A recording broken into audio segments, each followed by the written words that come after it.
kung ini gipasabot sa atong Ginoo nga ang kanang kaminyoon alang lang sa tawhanon nga kinaiyahan. Busa samtang ni apa kita dinhi nahala sige pagminyo mo kay inig abot na dito sa laing kinabuhi wa nay pagminyo ay tungod kay ang kahimtangan dito espirituhanon naman.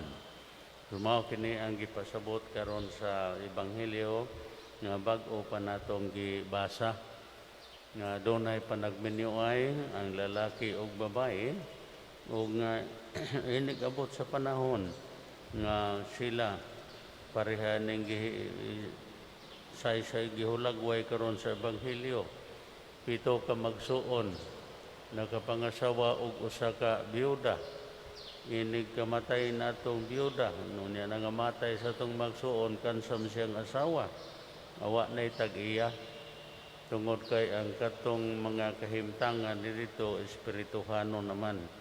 So din mga kaigsunan, makita na ito og gihulagway, nga din ang kalahian sa tawhanong kahimtangan o sa espirituhanon nga kahimtangan. Nga din alang kanatong tanan, samtang karon ani apa kita dinhi sa kalibutan, daghan kitag kahigayonan diha sa pag-usab sa atong kinabuhi, ingon man usab sa atong pagpangayog pasaylo sa Ginoo, sa atong makalapasan. Aron inig abot sa panahon nga kita mga matay, nga dili unta kita mga matay diha sa kahimtang sa sala, kundi mga matay kita diha sa kahimtang sa grasya.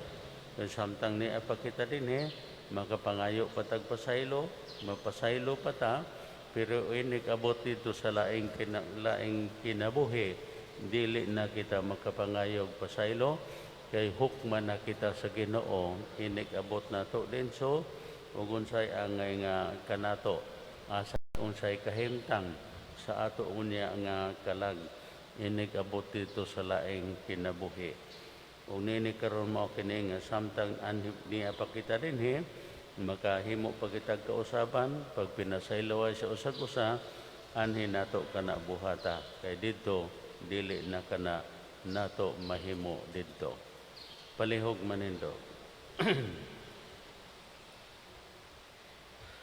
Ug karon mga kiigsoon naghalad kita karon sa atong mga pagampo ngadto sa Dios